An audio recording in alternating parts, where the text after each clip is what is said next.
Welcome to be learn में आपका स्वागत है।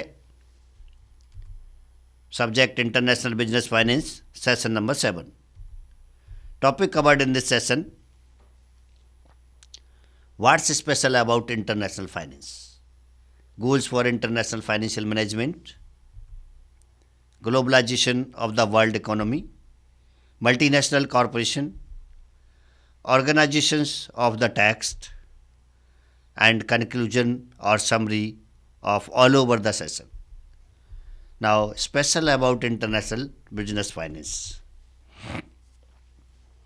देखिए, द टर्म्स ऑफ फाइनेंस और अपने आप में जो है कॉम्प्लिकेटेड मानते हैं, लेकिन साथ में एक वर्ड इंटरनेशनल और लग जाता है, और इंटरनेशनल मीन्स पूरे वर्ल्ड के अंदर के जितने भी प्रॉब्लम्स हैं, जितने भी एडवांटेजेज हैं फाइनेंस के, जितने भी डिसएडवांटेजेज हैं, सभी जो है इंटरनेशनल फाइनेंस के अंदर आते हैं, जिसमें फॉरेन एक्सचेंज रिस्क जो मेजर इम्पैक्ट होता है, एक मोस्ट इम्पॉर्टेंट इश्यू होता है किसी भी इंटरनेशनल फाइनेंस का, वो होता है foreign exchange risk.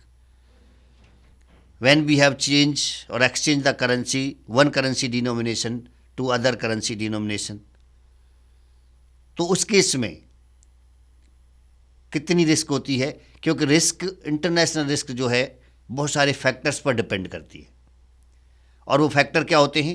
Internal factor होते हैं, कुछ एक्सटर्नल फैक्टर होते हैं। International factors like my economy condition, technology, cultural factors is also almost there. लेकिन जहाँ पर एक्सचेंज की बात होती है वहाँ पर कल्चरल फैक्टर इफेक्ट नहीं करता, बल्कि आपके economic factor, political factor, technological factor, इनसे क्या होता है, किसी भी करेंसी की स्ट्रेंथ बढ़ती है या कम होती है, और जब करेंसी की स्ट्रेंथ बढ़ जाती है तो वहाँ की करेंसी की वैल्यू भी बढ़ जाती है,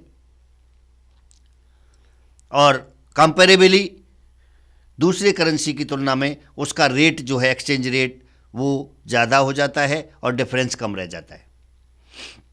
तो इस तरह की कोई भी रिस्क आपकी फॉरेन एक्सचेंज रिस्क होती है। Second is political risk. देखिए, पॉलिटिकल रिस्क हमारी दो तरह की हो सकती है। एक अनस्टेबल गवर्नमेंट भी एक हमारी पॉलिटिकल रिस्क को जन्म देती है, कि गवर्नमेंट अगर आपकी किसी भी नेशंस में बार बार चेंज होती है, कोई स्टेबिलिटी नहीं है गवर्नमेंट की, तो भी पॉलिटिकल रिस्क होने के पूरे चांस होते हैं।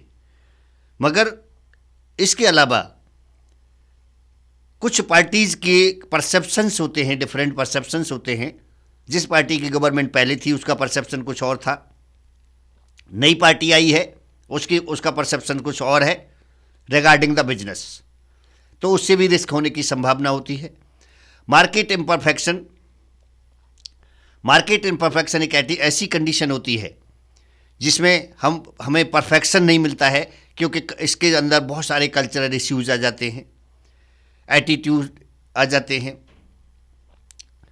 बहुत सारे एनवायरनमेंट आ जाते हैं, परसेप्शंस आ जाते हैं, तो उससे मार्केट इम्परफेक्शन ऑलमोस्ट जो है इंटरनेशनल फाइनेंस में मिलता है। एक्सपेंडेड अपॉर्चुनिटी सेट, और अच्छाई क्या है कि इसमें अपॉर्चुनिटी जो है एक्सपेंड करने की बहुत ज़्यादा होती है। Foreign exchange risk is defined as the risk that foreign currency profits may evaporate in dollar terms due to unanticipated unfavorable exchange rate movement. Political risk, like sovereign governments have the right to regulate the movement of goods, capital and people across their borders. These laws sometimes change in unexpected ways. Market imperfection, legal restrictions on movement of goods, peoples and money is known as market imperfection, and transaction cost is also there, shipping cost, tax arbitrage. Then expanded opportunity sets to doesn't make sense to play in only one corner of the sandbox. True for corporations as well as individuals investors. And our goal for international financial management, the focus of the text is to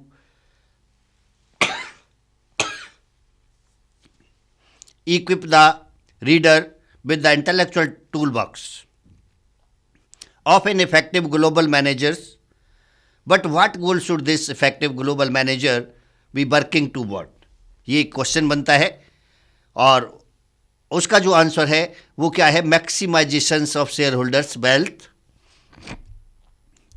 and or goals and maximizations of profits. So, how do you maximize the shareholders' wealth? Long accepted as a goal in the Anglo-Saxon countries, but complications arises. Who are and where are the shareholders? In what currency should we maximize their wealth? कि किस currency में wealth maximize हो, कौन share होंगे और कहाँ से होंगे? Other goal in other countries, shareholders are viewed as merely one among many stakeholders of the firm, including employees, suppliers, customers. But in Japan, managers have typically sought to maximize the value of shares to a family of firm to which the individual firm belongs. No matter what the other goals, they cannot be achieved in the long term if the maximization of shareholders' wealth is not given due consideration. Emergence of globalization financial market, globalization of world economy recent trend, emergence of globalization financial market कि financial market का globalisation हुआ है, ये recent trend है. जैसे हमारे India में 1991 के बाद इमरजेंस हुआ ग्लोबलाइजेशन का. Trade liberalisation and economic integration is also there. Privatisation, और ये तीनों चीज़ें इंडियन इकोनॉमी की अगर हम बात करते हैं तो 1990 में जब इंडस्ट्रियलाइजेशन हुआ, ग्लोबलाइजेशन हुआ, प्राइवेटाइजेशन हुआ, लिबरलाइजेशन हुआ, न्यू इंडस्ट्रियल पॉलिसी बनाई गई एंड 3 दिन के अंदर 2 बार करेंसी का डिवैल्यूएशन हुआ. तो इंटरनेशनल मार्केट के टर्म्स में अगर हम ये कहना चाहें कि the year of 1991 was the golden year in Indian economy, तो इंडियन इकोनॉमी में अगर गोल्डन ईयर का नाम उसको देना चाहेंगे तो ये गलत नहीं होगा. Then deregulation of financial market coupled with advance in technology have greatly reduced information and transactions cost, which has led to financial innovations such as currency futures and options, multi-currency bonds, cross-border stock listing, international mutual fund. ये सब चीज़ें हमारे recent trend के अंदर आती हैं. And now economic integration. Over the past 50 years, international trade increased about twice as fast as world GDP.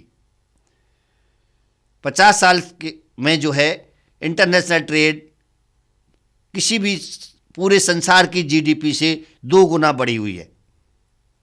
There has been a sea change in the attitudes of many of the world's governments who have abandoned mercantilist views and embraced free trade as the surest route to prosperity for their citizenry. Liberalization of protectionist legislation. The General Agreement on Tariff and Trade (GATT), a multilateral agreement among members countries, has reduced many barriers to the trade. The World Trade Organization has the power to enforce the rules of international trade. WTO के पास पूरी authority है कि जो gate के rule बने हुए हैं, जो जनरल एग्रीमेंट हुआ था मल्टीनेशनल ट्रेड के लिए, उसके जो भी पॉलिसीज हैं, जो भी रूल्स हैं, उनको इम्प्लीमेंट कराए. The north American free trade agreement NAFTA calls for phasing out impediments to trade between Canada, Mexico and the United States over a 15-year period. And now privatization. The selling of state-run enterprises to investors is also known as denationalization, often seen in socialist economies like India in transition to market economies. By most estimates, this increases the efficiency of the enterprises, often spurs a tremendous increase in cross-border investment. Multinational corporation or MNCs, a firm that has incorporated on one country and has production and sales operations in other countries. देखिए यहाँ पर सबसे most important चीज़ क्या है multinational को define करने के लिए कि दो या दो से ज़्यादा नेशंस में अगर किसी भी कंपनी का व्यापार होता है उसी को हम मल्टीनेशनल कंपनी कहेंगे, क्योंकि अगर आप एक नेशंस में व्यापार करते हैं तो वो जो है ट्रांसनेशनल कंपनीज कहलाती हैं, टीएनसी कहलाती हैं। जैसे कि सपोज आपका इंडिया में जो है हेडक्वार्टर है और आप जापान में या अमेरिका में आपकी एक सब्सिडी है, तो that is not a multinational corporation, it is a transnational corporation. अगर आप कई नेशंस में यानी दो से ज़्यादा नेशंस में व्यापार करते हैं तो वो आपका मल्टीनेशनल कॉरपोरेशन कहलाता है। जहां पर कंपनी का रजिस्ट्रेशन होता है, कंपनी रजिस्टर्ड होती है, वो नेशन पेरेंटल नेशन कहलाता है, और जहां पर कंपनी का व्यापार होता है वो आपका होस्ट नेशन कहलाता है। जैसे Indian company registered under company act 1956 in India established the subsidiaries in America, Japan, Indonesia, Brazil और many more countries। तो इस केस में इंडिया जो है पेरेंटल नेशन है और बाकी सभी होस्ट नेशन कहलाते हैं। तो there are about 60,000 MNCs in the world, पूरे संसार में लगभग 60,000 MNCs हैं। Many MNCs obtained raw materials from one nation, financial capital from another nation, produce goods with labor and capital equipment in a third countries and sell their output in various other national markets।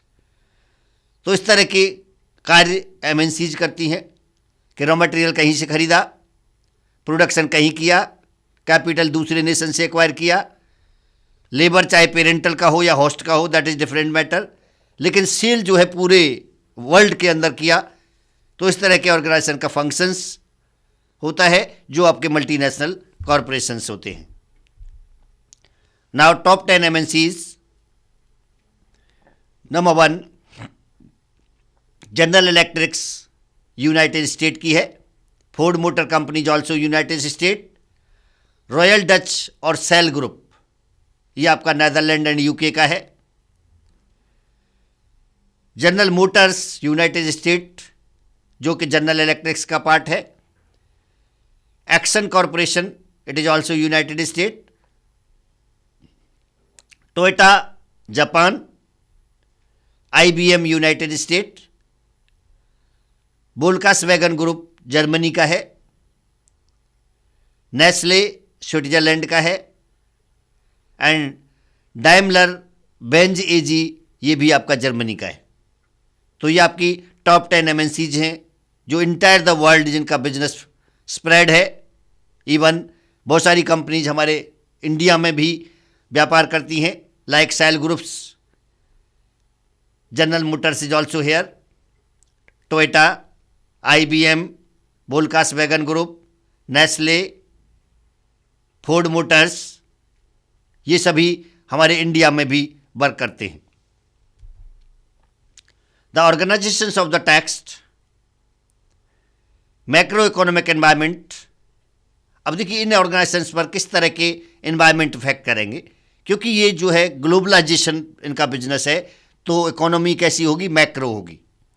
तो इनके अंदर macro economic environment applicable होता है, then financial environment होता है differential, then management of the multinational firms होता है. And now do it yourself. What is multinational organization? Explain its role. Multinational organization क्या होते हैं और इनका किसी भी देश में क्या रोल है? Question number second, what do you mean by globalization and privatization? Globalization और प्राइवेटाइजेशन क्या होता है, ये आपको समझाना है. And that's it from session number 7. Thank you.